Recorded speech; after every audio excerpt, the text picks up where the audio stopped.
These are the times of Black Lives Matter and white supremacist politics, and we may be living in what has been called the after times. Welcome to Delmarva Today. This is Don Rush. Eddie Glaude Jr. has written a new book entitled Begin Again, James Baldwin's America and Its Urgent Lessons for Our Own. Baldwin clearly saw a betrayal of the hope of the civil rights movement as the country moved in the Nixon era and beyond. And it would not be the first time. The country also turned its back on the promise left behind by the Civil War, when the nation healed its wounds and the former slaves became enmeshed in the new era of Jim Crow. But more importantly, perhaps, Baldwin believed that the nation was built on a lie, that we live in a free and equal society. Clearly, that was not the case. Professor Glaude is chair of the Department of African American Studies at Princeton University, and we have him on the phone this morning. Welcome to the program. It's my pleasure. Thank you for having me. So before we get to your book, I just wanted to ask you about the passing of Justice Ruth Bader Ginsburg. How did you hear about it, and what was your own reaction to it? I was actually on a Zoom call with some college friends having a virtual dinner, and one of our friends happens to be a professor of law at Harvard, and he announced it over dinner, and there was just silence. And so we kind of got a sense, gathered ourselves as best we could, poured drinks, and kind of kind of concluded that the stakes have been risen. You know, the stakes were higher now. We had to prepare ourselves for what was to come. So, she's been called the Thurgood Marshall of the women's rights movement. Do you think that's an apt comparison? Sure. You know, I think there's a certain connection between the two in terms of their jurisprudence with regards to deep inequality in the country around race and gender. So that makes sense to me. Absolutely. So what do you think this is going to mean in terms of civil rights, the African American community, but civil rights in general, in terms of this, what looks like the court's going to be shifting to the right? Well, the court has already shifted to the right. I think, the balance of the court, with the rights whole on the court will be consolidated with this appointment. In so many ways, I think we need to question the legitimacy of this process. It's much more than just simply the hypocrisy of McDonnell and Republicans in terms of what they did with the nomination of Merrick Garland. In effect, they stole that seat, and by reneging on the rationale that they used then in pursuit of the appointment now, shows that they are just engaged in raw, crude politics without any regard to democratic norms. So I think Democrats have to name their opponents. They have to name their opponents for who they are. And many of these folks are using the democratic process to actually undermine that process. I hope the Democratic Party will play hardball and not just assume that calling people out, trying to shame them, will be enough, because it won't, based upon our experiences so far. Along those lines, finally on this, it does seem to me that this is just simply another step in really the aftermath of, and perhaps betrayal of, the civil rights movement that occurred so many years ago, so many decades ago, and here we are with a court which has been limiting voting rights and civil rights of a number of variety, and this just seems like one more step in that process. Yeah, it really does, right? I mean, so, we have a minority of folk in this country, and we need to say that it is a minority of folk in this country who are deeply suspicious of the principle of equality. They are willing to invoke the idea of liberty as a reason or as a basis for discriminating against others. And in some ways, they are willing to invoke this notion of liberty to throw democracy out and throw it into the trash bin in so many ways.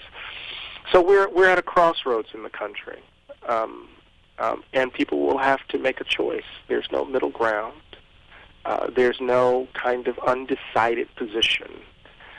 If you're committed to democracy in all of its complexity, with its messiness, then you're going to have to double down on rejecting the kind of mean-spirited politics that we're seeing and witnessing today.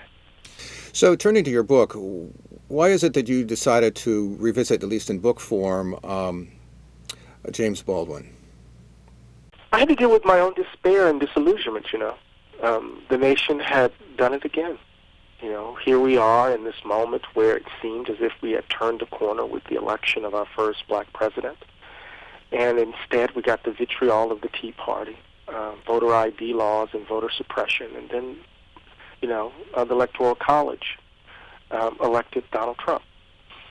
And it was this sense that, the activists, those student activists who risked everything in 2014 in response to Mike Brown and those activists who had been organizing around Trayvon Martin and Aiyana Jones and all of the others, I worried about them, these young people whose eyes would obviously darken in the face of this turn in the country.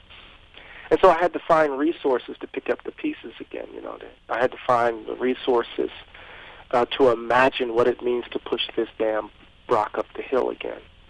And so I knew that Jimmy had gone through this. I knew he had experienced this in real time and wrote about it and struggled with it. And so I decided that I needed to walk with him so that I could find the resources for my own moment. So you write about him and this idea that America is built on a lie, that is a free and equal society. And then one of the things that's always struck me is that buried in the founders' documents is this idea about all men are created equal, this concept of equality, which obviously did not exist at the time that it was written. But it's an idea that seems to have, on the one hand, been covered up in terms of the number of people that it is supposed to apply to. But on the other hand, it's been a phrase that has also liberated people as well because of the concept. What about that? What about that idea that America is built on a lie? Well, so, in 1964, Baldwin published an essay entitled The White Problem. And I'm paraphrasing him here, but he said, the country was founded on a fatal flaw, right? These Christians who sought to found or create a democracy, right, also decided to use these people as chattel, and they declared that these chattel, that they were not human beings, that they were not, these men and women were not, in fact, human beings, because if they weren't human beings, Baldwin wrote, then no crime would have been committed. And then here's the sentence that really struck me when I read it. He said, that lie is the basis of our present problems. The lie that we've told ourselves about the capacity of black folk, our intellectual capacity, our passions and the like, to justify our exploitation of them is at the heart of our current malaise, right? And, I put it in a kind of melodramatic way that the serpent of slavery was wrapped around the legs of the table upon which the Declaration of Independence was signed. That the idea that all men were created equal was a performative contradiction in some ways. That it was an ideal expressed in the midst of practices that suggested that people weren't committed to that ideal's application to all human beings on the planet. So much so that when John Adams said to King George, "We will not be your Negroes," he is expressing in that moment that his very idea of freedom is based on an intimate understanding of unfreedom.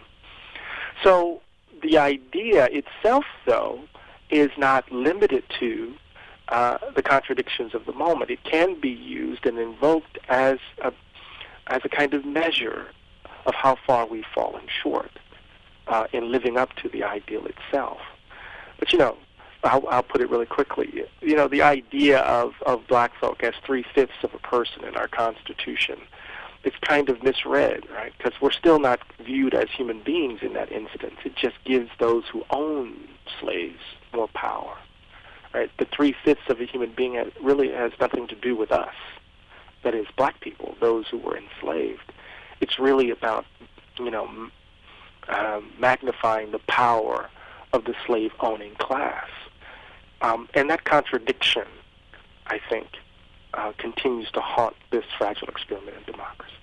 Well, one of the things that struck me particularly about slavery was the fact that it created really a caste system, a racial caste system, and a relationship between those people who considered themselves white as opposed to those who were African American. And both, we should point out, are social constructs. They're not grounded in science. And it seems to me that even when slavery disappears, that caste system continues on, and even after the civil rights movement, that caste system still goes on.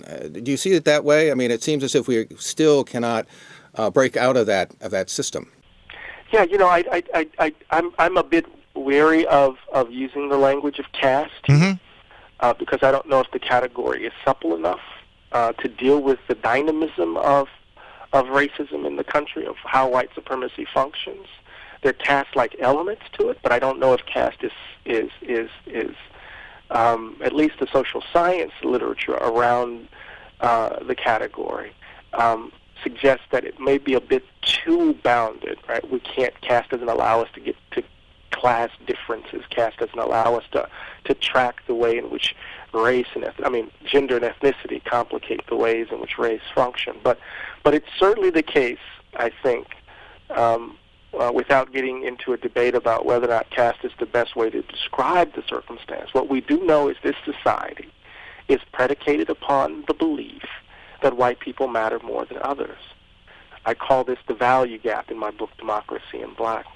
And the value gap is the through line, I believe, in American history.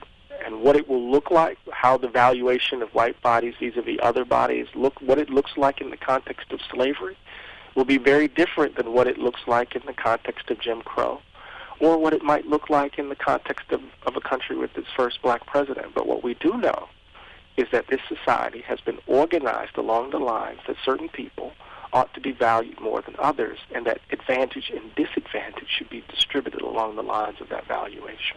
I want to turn to Baldwin because he was, of course, optimistic at the beginning of the civil rights movement, it appears. It certainly was close to King.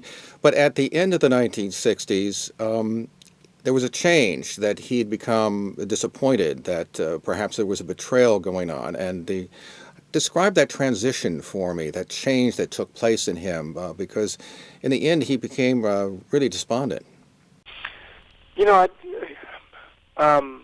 I think that the shift, and we can, worry the particulars a bit here, but I think the shift has everything to do with the country's ongoing refusal to be otherwise. Baldwin is witnessing all of these young people, these young African Americans and those who support them risk everything to simply get the country to live up to its promise, to get white people to see themselves not as white people, but to see themselves as fragile, fallen human beings who are vulnerable like everyone else. And then they killed King. The assassination of King, the murder of the apostle of love, right, broke him. He had a nervous breakdown in 1969, a failed relationship, and of course, the collapsing after King's assassination. Billy D. Williams was there when he received the phone call and said he never thought that Jimmy recuperated or recovered from that experience, right? So I think at that moment, the betrayal was made concrete. The country was not going to change. In fact, it was going to double down on its ugliness. And it's at that moment that Baldwin makes a decision, I think, that he changes the nature of his we. Who is he talking to? The idea is not to convince those who are committed to these noxious views that they should be otherwise. Our energies should actually be spent trying to build a new Jerusalem where those noxious ideas have no quarter to breathe. And so people think he became more bitter and enraged, more polemical. He was trying to figure out how to grapple with the consistent themes of his corpus under different material conditions, and in light of his own despair. But he continued to bear witness, and he'd never stopped doing that. How did he see the Black Power movement? Because on the one hand, he didn't seem to necessarily disavow it, but on the other hand, he had a critique of it, too. Yeah, oftentimes when we tell the story of the black freedom struggle of the mid-20th century, we separate Black Power from the civil rights movement as if they're wholly different. But in fact, many of the proponents of Black Power were also proponents of the nonviolent phase of the civil rights movement. Stokely Carmichael, for example, announced, was clear. He was one of the best organizers in SNCC and said in his autobiography that he never broke nonviolent discipline. He only broke it once when police attacked Dr. King. But for the most part, many of these young people in NAG, out of Howard University, or from Fisk in Nashville, they were committed to nonviolence. But they experienced raw terror in the South, raw terror in Selma with Jim Clark, Bull Connor. We can go on and on.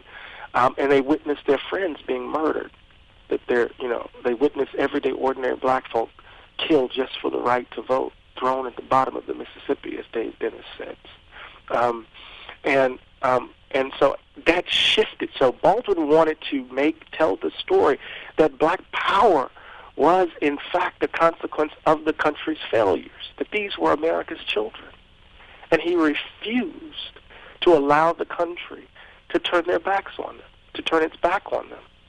He refused to allow the country to deny its responsibility for the anger and the rage and the desire for a self-determined existence.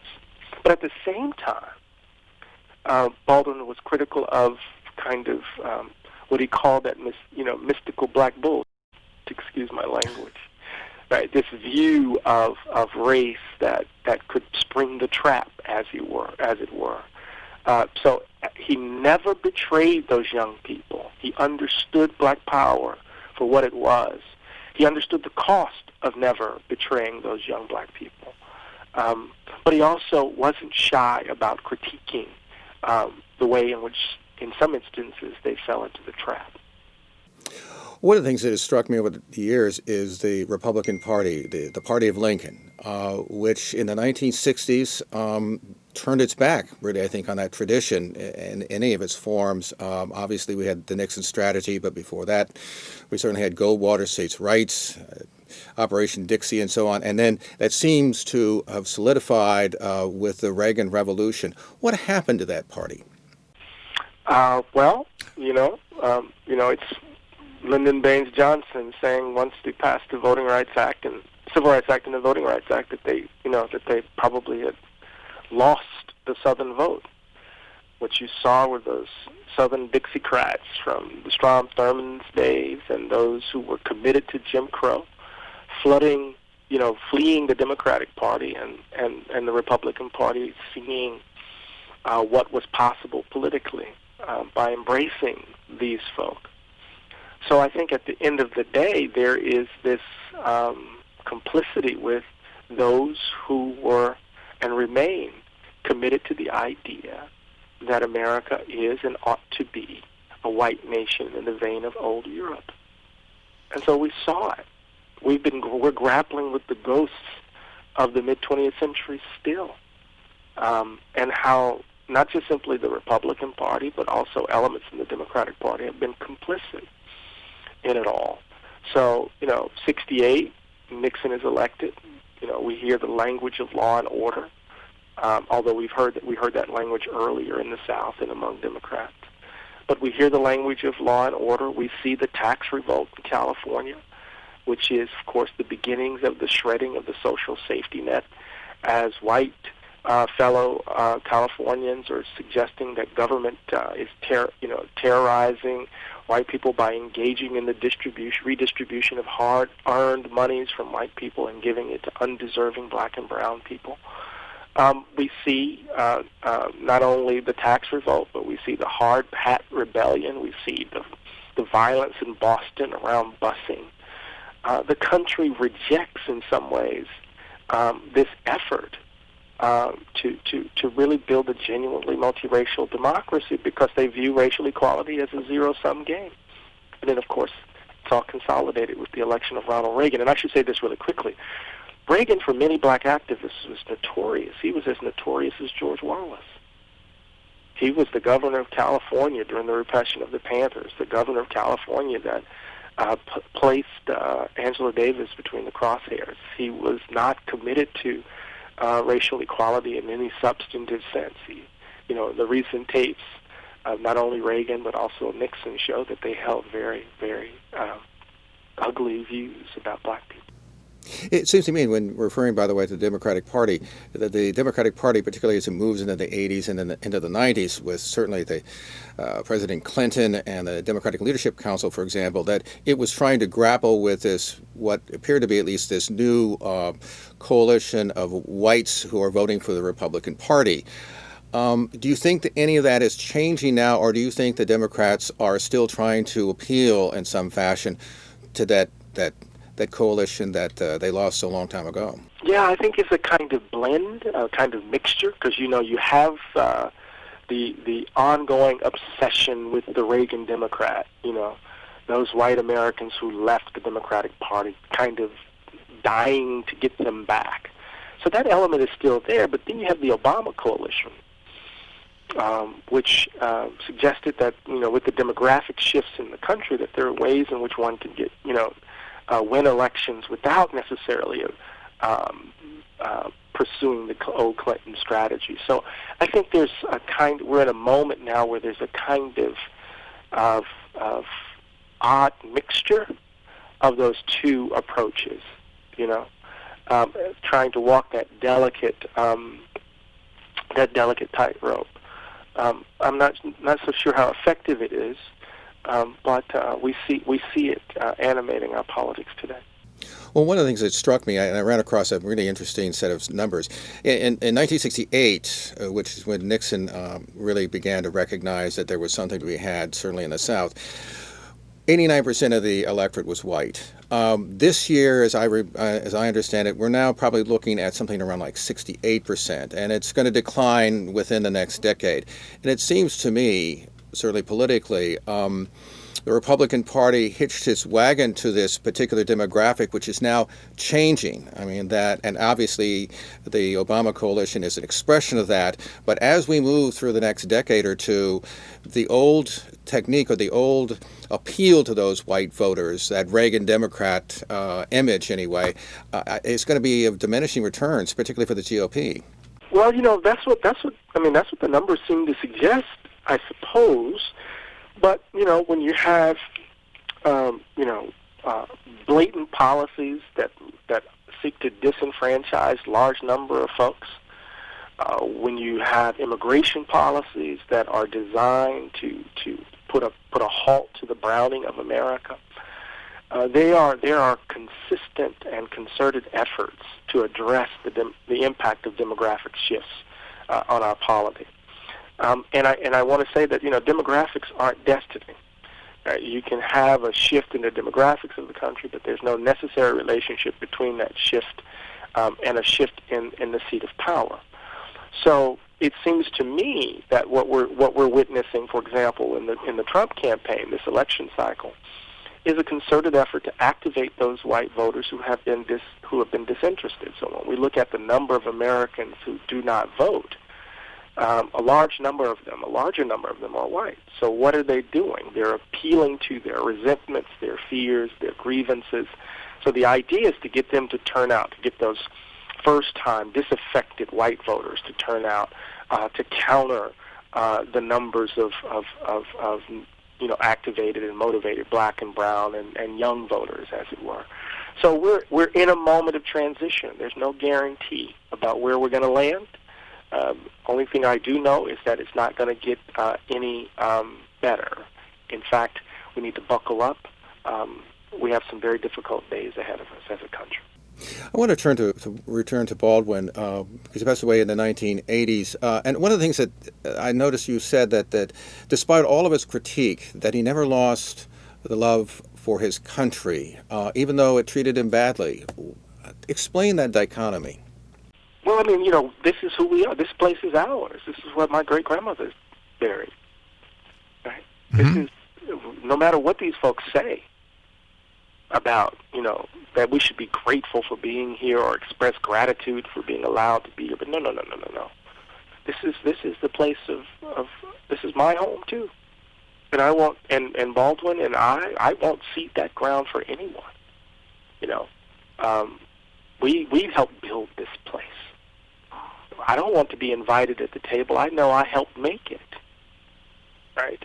And so part of, I think, what Jimmy is saying, that it's precisely that connection to the soil, that connection to the history of the country, that serves as the ground for our criticism of it. Right? It is out of that love that we can offer the most searing criticism of the country. And I think it's really important for us to assert that over and over again. Right? My presence here is not because of your gift, or you didn't gift me anything. Right? America would not be America if it wasn't for us. And we need to hold on to that, right, as a precious possession, it seems to me.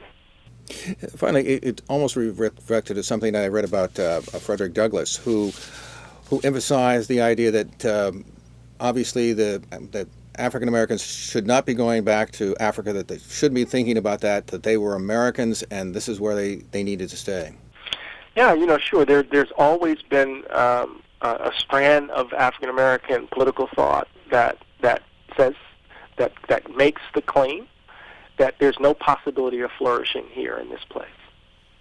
There's little chance for us to actually live free lives here, and so they've looked. We have a tradition where folks look elsewhere. But I understand the judgment, but I'm of the mind that I don't want to see the argument. America is an argument, isn't it? People say it's an idea, but it's an argument about who are we, about what ought we to stand for, and the tradition out of which I come, the tradition out of which Baldwin writes and I write, is a tradition that serves as a mirror for the country's hypocrisies, its failings, its shortcomings, and serves as the ground, in my view, for a different way of being in the world.